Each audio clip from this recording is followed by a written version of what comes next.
Halo semuanya, perkenalkan nama saya Fariwanti Ahmad-Ali dengan NIM 2018-28228 jurusan Manajemen Fakultas Ekonomi dan Bisnis Universitas Patimura.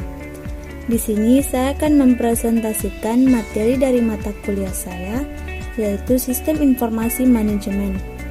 Materi yang akan saya jelaskan yang pertama, pengertian Sistem Informasi Manajemen, yang kedua, fungsi Sistem Informasi Manajemen, yang ketiga, tujuan Sistem Informasi Manajemen, dan yang terakhir, manfaat Sistem Informasi Manajemen.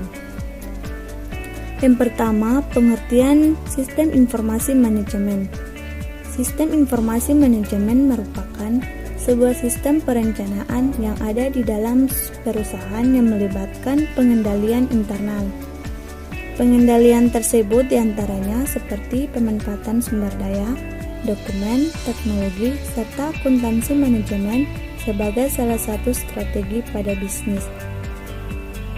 Sehingga pada intinya, sistem informasi manajemen yang ada di dalam bisnis atau perusahaan memiliki tujuan dalam hal mengumpulkan, memproses, menyimpan sampai menganalisa informasi, serta kemudian disebarkan untuk tujuan yang lebih spesifik.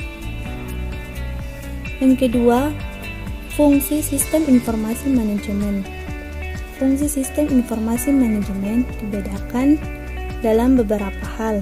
Yang pertama, memudahkan bagian manajemen melakukan perencanaan, pengawasan, serta pengarahan kerja bagi semua departemen yang dikoordinirnya. Yang kedua, meningkatkan efektivitas dan efisiensi pengolahan data, karena data yang ada sistem informasi suatu manajemen merupakan data telah tersaji secara akurat dan real time. Yang ketiga, meminimalisir biaya dan meningkatkan produktivitas suatu perusahaan atau organisasi. Dan yang terakhir, sarana peningkatan sumber daya manusia, karena pelaksanaannya diperlukan unit kerja yang sistematis serta terkoordinir berbasis teknologi. Yang ketiga, tujuan Sistem Informasi Manajemen. Informasi manajemen memiliki peran penting dalam pelaksanaan suatu organisasi.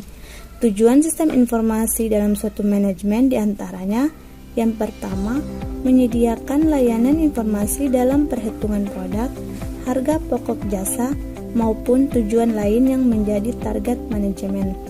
Yang kedua, menyediakan layanan yang dapat dipergunakan menjadi media pengendali, perencana, evaluasi serta sebagai sarana perbaikan berkelanjutan.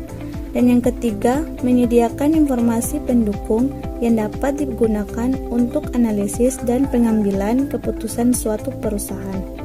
Dan yang keempat, perusahaan garis besar. Sistem informasi manajemen bertujuan untuk memudahkan pekerjaan dan pengelolaan manajemen dalam suatu perusahaan. Manfaat sistem informasi dalam suatu manajemen. Yang pertama, dapat mengantisipasi dan memahami peluang ekonomi sistem informasi yang menerapkan teknologi informasi baru. Yang kedua, dapat membantu menjamin kualitas dan keterampilan sumber daya manusia dalam memanfaatkan sistem informasi suatu manajemen. Yang ketiga, dapat memudahkan akses data yang telah disediakan secara akurat dan real time bagi para user tanpa perlu melalui perantara sistem informasi secara langsung. Yang keempat, dapat mengembangkan perencanaan yang lebih maksimal dan efektif.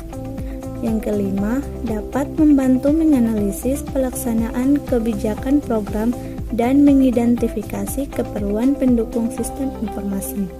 Dan yang terakhir, dapat memperbaiki produktivitas dan pengembangan dalam manajemen sistem, serta pengolahan transaksi untuk meminimalisir biaya dan memaksimalkan pendapat. Mungkin itu saja video dari saya. Semoga bermanfaat bagi teman-teman sekalian. Jangan lupa like, comment, subscribe, dan share. Thank you.